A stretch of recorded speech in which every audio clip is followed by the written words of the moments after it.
आप सभी का स्वागत है हमारे channel exam cluster Jharkhand exams में।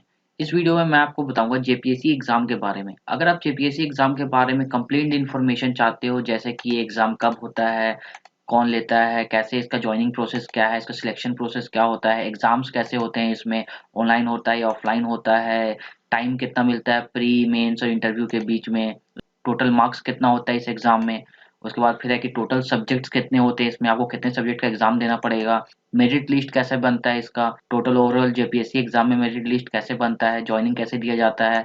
तो ये सब सारी बातें मैं आपको इस वीडियो में बताऊंगा। तो इस वीडियो को देखने के बाद आपके मन से सारा डाउट क्लियर हो जाएगा जेपीएससी एग्जाम के बारे में।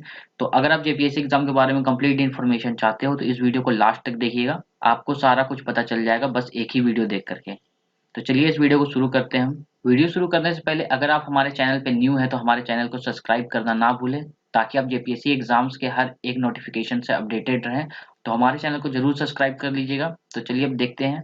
सबसे पहले जेपीएससी एग्जाम जो है इसमें आपका स्टेज 1 एग्जाम होगा, मतलब प्रीलिम्स एग्जाम। प्रीलिम्स एग्जाम को मैंने यहाँ पर स्टेज 1 एग्जाम बोला है, जो कि आपका ऑब्जेक्टिव टाइप होता है। ऑब्जेक्टिव टाइप करने का मतलब होता है कि इसमें मल्टीपल चॉइस क्वेश्चन होंगे। इसमें आपको लिखना नहीं है हाथ से, इसमें मल्टीपल चॉइस क्वेश्चन होगा। 4 ऑप्शंस में से आपको चूज़ करने वाला होगा क्वेश्चंस कि आपको चूज़ करना होगा उसमें। उसके बाद देखिए, स्टेज 1 का जो एग्ज़ाम है प्रीलिम्स एग्ज़ाम, इसमें टोटल 2 पेपर होता है, मतलब इसमें आपको 2 अलग-अलग एग्ज़ाम देना पड़ेगा, ठीक? स्टेज 1 एग्ज़ाम, इसमें 2 पेपर, इसमें 2 अलग-अलग एग्ज़ाम देना है। अब देखिए क्या है कि जो पेपर 1 का एग्ज़ाम होगा वो होगा जनरल स्टडीज़ 1, इंडिया जीके का होगा। इसमें बेसिकली जो जनरल स्टडीज का जो पेपर 1 होगा, जैसे मैंने बोला 2 पेपर है, तो फर्स्ट पेपर जो होगा जनरल स्टडीज, उसमें इंडिया का जीके आएगा, जनरल नॉलेज, इंडिया से रिलेटेड जनरल नॉलेज। और इसमें टोटल आप देख सकते हैं यहाँ पर कि टोटल इसमें 100 क्वेश्चंस होंगे, और एक क्वेश्चन 2 मार्क्स का होगा, तो टोटल 100 क्वेश्चन आपका 200 मार्क्स का हो जाएगा। और टाइम 2 आवर्स और टाइम 2 घंटा का होगा। और मिनिमम मार्क्स टू क्वालिफाई, अब देखिए मिनिमम मार्क्स हर एक कैटेगरी के लिए अलग अलग है, जैसा कि आप यहाँ पर देख सकते हो कि हर एक कैटेगरी के लिए अलग अलग दिया गया है कि इनको इतना परसेंट मार्क्स लाना है, मिनिमम इतना क्वालिफाई करने के लिए आपको चाहिए ही चाहिए। ऐसा नहीं कि अगर आप इतना ला लेते हो तो आप पास हो जाओगे, लेकिन मिनिमम आपको इतना चाहिए। कट ऑफ लिस्ट जो बनेगा उसके हिसाब से आपका जो पासिंग मार्क्स आएगा, बट लेकिन ये मिनिमम मार्क्स आपको लाना ही है अगर आपको क्वालिफाई करना है तो। और उसके बाद ये देखा आप लोगों ने पेपर 1, अब देखते हैं हम पेपर 2। तो जैसे देखिए, पेपर 2 भी आपका जनरल स्टडीज है, जीके ही का पेपर है, लेकिन ये वाला जो जीके का पेपर है ये झारखंड जीके होगा। ये फर्स्ट वाला जो पेपर था वो इंडिया जीके था, जो सेकंड वाला पेपर है वो झारखंड जीके है। इसमें आपको झारखंड का जनरल नॉलेज आएगा, ठीक। और इसमें अब देखिए क्या है कि इसमें भी टोटल 100 क्वेश्चन है, और एक क्वेश्चन 2 मार्क्स का, तो टोटल 200 मार्क्स का क्वेश्चन हो गया। और इसमें भी टाइम आपको 2 घंटा मिलेगा। फर्स्ट वाले एग्जाम में भी 2 घंटा का टाइम मिलेगा, और सेकंड वाले एग्जाम में भी 2 घंटा का टाइम मिलेगा। और ये दोनों एग्जाम, पेपर 1 और पेपर 2, ये आपका ऑब्जेक्टिव एग्जाम है, मतलब इसमें आपको टिक करने के लिए आएगा, ठीक।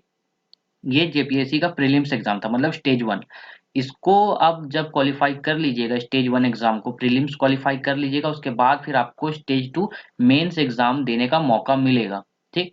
तो प्रीलिम्स एग्जाम जब आप क्वालिफाई कीजिएगा, इसका अपना एक मेरिट लिस्ट बनेगा। इस एग्जाम के बाद मेरिट लिस्ट में जितने लोग भी पास होंगे उनको फिर स्टेज 2 का एग्जाम देने मिलेगा। अब देखिए, टोटल दोनों पेपर्स मिला करके आपका 400 मार्क्स हो गया। अब देखिए अगला जो ये पॉइंट मैंने यहाँ पर लिखा है, इसे ध्यान दीजिएगा। इसमें मैंने ये लिखा है कि स्टेज 1 का जो मार्क्स है, मतलब प्रीलिम्स एग्जाम्स का जो मार्क्स होगा आउट ऑफ 400, ये आपका मेन कट ऑफ में यूज नहीं होगा। मतलब वो कट ऑफ जो आपको जॉब दिलाएगा, उस वाले कट ऑफ में ये वाला मार्क्स ऐड नहीं होगा, क्योंकि ये वाला जो मार्क्स है आउट ऑफ 400, ये जो प्रीलिम्स का मार्क्स है, ये केवल आपको स्टेज 2 तक ले जाएगा, मतलब मेंस एग्जाम तक ले जाएगा। उसके बाद अगर आपको जॉब चाहिए तो आपको मेंस एग्जाम में मार्क्स लाना पड़ेगा। इसमें आप चाहे 300 ला के पास होइए, चाहे 400 में 400 ला करके पास होइए, इसका काम, इस प्रीलिम्स एग्जाम का मार्क्स केवल आपको स्टेज 2 ले जाएगा, जॉब नहीं दिलाएगा, ठीक। तो आपको बेसिकली तैयारी करना चाहिए स्टेज 2 के लिए, मेंस एग्जाम्स के लिए। इससे तो समझ में आ गया कि स्टेज 1 का मार्क्स केवल आपको स्टेज 2 तक प्रीलिम्स एग्जाम तक ही ले जाएगा, उसके आगे आपको जॉब नहीं दिला सकता है ये। उसके बाद जो दूसरा इंपॉर्टेंट पॉइंट है वो है कि नोटिस में दिया हुआ था कि टोटल 15 गुना लोगों को सिलेक्ट किया जाएगा मेंस एग्जाम के लिए। जितने लोग भी जेपीएससी एग्जाम अभी दे रहे हैं, उनमें से जैसे कि टोटल कितना पोस्ट है, टोटल जितना भी पोस्ट है, जैसे कि आप यहाँ देख सकते हैं, टोटल 250 पोस्ट अभी निकाला गया अभी तक। तो उसका 15 गुना लोगों को उठाया जाएगा। टोटल 252 को अगर आप 15 से मल्टीप्लाई करिएगा तो आपको 3780 कैंडिडेट्स। अगर पोस्ट नहीं बढ़ता है, 252 पोस्ट ही रहता है, तो टोटल 3780 कैंडिडेट्स को ही मेंस एग्जाम लिखने के लिए बुलाया जाएगा।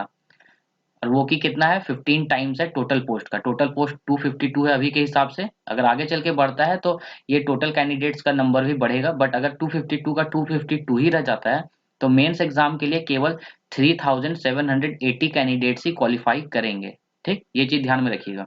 दूसरी बात ये भी है कि देखिए, according to notice after 4 months main exam will be held, मतलब नोटिस के हिसाब से, जैसे नोटिस में इन्होंने दिया हुआ था कि संभावित तिथि एग्जाम कब होगा उसका, प्री का एग्जाम जब भी होगा उसके 4 महीने के बाद आपका मेंस का एग्जाम भी हो जाएगा। अब होता है कि नहीं होता ये तो हम बाद में ही देखेंगे, बट उन्होंने अपनी तरफ से दे दिया था कि प्रीलिम्स एग्जाम के 4 महीने के बाद हम मेंस एग्जाम लेंगे, ऐसा उन्होंने दिया है। ये था आपका प्रीलिम्स एग्जाम पूरा कंप्लीट। अब चलिए अगला देखते हैं। जब आप प्रीलिम्स क्वालिफाई कर लीजिएगा फिर आपका मेंस का एग्जाम होगा, स्टेज 2 एग्जाम, मतलब मेंस का एग्जाम। और ये एग्जाम बहुत ही इंपॉर्टेंट है क्योंकि इसके बेसिस पे ही आपको जॉब मिलेगा, तो इसे ध्यान से देखिएगा। और देखिए, ये जो मेंस एग्जाम है आपका, ये डिस्क्रिप्टिव है। डिस्क्रिप्टिव कहने का मतलब है कि पेन पेपर से आपको आंसर लिखना है। जैसा कि मैंने बताया कि स्टेज 1 में आपको मल्टीपल चॉइस मिलता क्वेश्चन टिक लगाने वाला, और इसमें आपको पेन पेपर से आंसर लिखना पड़ेगा, जैसा आपने 10-12 में एग्जाम दिया है। अब चलिए इसमें देखते हैं क्या क्या है। सबसे पहले देखिए, इसमें टोटल 6 पेपर है। 6 पेपर का मैं थोड़ा थोड़ा बता देता हूँ कि पेपर 1 है 100 मार्क्स का, टाइम 3 घंटा मिलेगा आपको, और ये क्वालिफाइंग नेचर का है। बेसिकली इसमें इंग्लिश हिंदी आता है, जो कि टोटल आपका 100 मार्क्स का होगा। इसमें आपको 3 घंटा दिया जाएगा, ये क्वालिफाइंग मार्क्स है, इसमें 30% मार्क्स आपको लाना है। उसके बाद पेपर 2 जो है वो 150 मार्क्स का है, और उसमें भी आपको 3 घंटा मिलेगा। और उसके बाद फिर पेपर 3, पेपर 4, पेपर 5 और पेपर 6, ये 5 पेपर, पेपर 2, 3, 4, 5, 6, इन पांचों पेपर का मार्क्स आपका मेरिट लिस्ट बनाने में यूज होगा। पेपर 1 जो था ये केवल क्वालिफाइंग था, इसका मार्क्स आप हटा दीजिए। बाकी ये जो 5 पेपर बच रहा है इसका मार्क्स आपका यूज होगा मेरिट लिस्ट बनाने में, जिससे कि आपको जॉब मिलेगा। इन पांचों पेपर का जब आप मार्क्स जोड़िएगा तो आपको मिलेगा टोटल 950 मार्क्स। 950 मार्क्स मिलेगा। अब देखिए, टोटल 950 मार्क्स का बना आपका पूरा पेपर, डिस्क्रिप्टिव पेपर, मतलब स्टेज 2 का एग्जाम पूरा 950 मार्क्स का हुआ इसमें। और देखिए कि इसमें एक इंपॉर्टेंट बात है कि नो सेपरेट कट ऑफ हो पेपर वाइज, मतलब पेपर वाइज आपका कोई कट ऑफ नहीं है। ऐसा नहीं है कि पेपर 3 में आप 10 नंबर लाइएगा तो फेल हो जाइएगा। आपको इसमें जोड़ करके, पांचों पेपर को जोड़ करके, पेपर 2, 3, 4, 5, 6, इन पांचों पेपर को जोड़ करके आपका 950 में जो मार्क्स आएगा उससे मेरिट लिस्ट बनेगा। चाहे आप एक पेपर में 10 लाइए और दूसरे पेपर में 200 लाइए, उससे फर्क नहीं पड़ेगा, पांचों पेपर का जोड़ करके मार्क्स बनेगा। और इसमें केवल पेपर 1 जो था वो आपको क्वालिफाई करना है अलग से, जिसमें कि आपको 30% मार्क्स लाना है, और जो कि क्वालिफाइंग है, केवल इसका मार्क्स ऐड नहीं होगा मेरिट लिस्ट बनाने में। इसलिए आप देखिए कि यहाँ पर टोटल 950 मार्क्स ही है। अब देखिए 950 मार्क्स ये हो गया टोटल। अब उसके बाद देखिए कि अगला जो है कि 2.5x students will be selected, मतलब 2.5 गुना स्टूडेंट्स को सिलेक्ट किया जाएगा इंटरव्यू के लिए। टोटल कितने स्टूडेंट्स क्वालिफाई किए थे मेंस एग्जाम के लिए? 3700 स्टूडेंट्स के आसपास। उनमें से अब कितने लोग बुलाए जाएंगे? केवल 2.5 गुना, यानी कि टोटल पोस्ट का 2.5 गुना। टोटल पोस्ट कितना है? 252 का 2.5 गुना जब बुलाइएगा तो टोटल पोस्ट जितना भी है उसका केवल 2.5 गुना लोगों को सिलेक्ट किया जाएगा इंटरव्यू फेज के लिए। ये ध्यान में रखिएगा। फर्स्ट वाले प्रीलिम्स एग्जाम के बाद कितना, 15 गुना था। अब उसका बाद मेंस एग्जाम के बाद कितना, 2.5 गुना स्टूडेंट्स को ही बुलाया जाएगा। यानी कि टोटल 252 सीट्स है, उसका 2.5 गुना निकालिए, जितना होगा उतने स्टूडेंट्स को ही इंटरव्यू के लिए बुलाया जाएगा। देखिए इंटरव्यू, जैसा कि मैंने आपको बताया कि अब जब प्री क्वालिफाई करिएगा फिर मेंस में आइएगा, मेंस क्वालिफाई करिएगा फिर आपका इंटरव्यू होगा। तो इंटरव्यू कितने नंबर का होता है? मेंस कितने नंबर का था? 950 का था। और आपका इंटरव्यू कितने का है? ये टोटल 100 मार्क्स का है। और टोटल कितने लोगों को बुलाया गया था?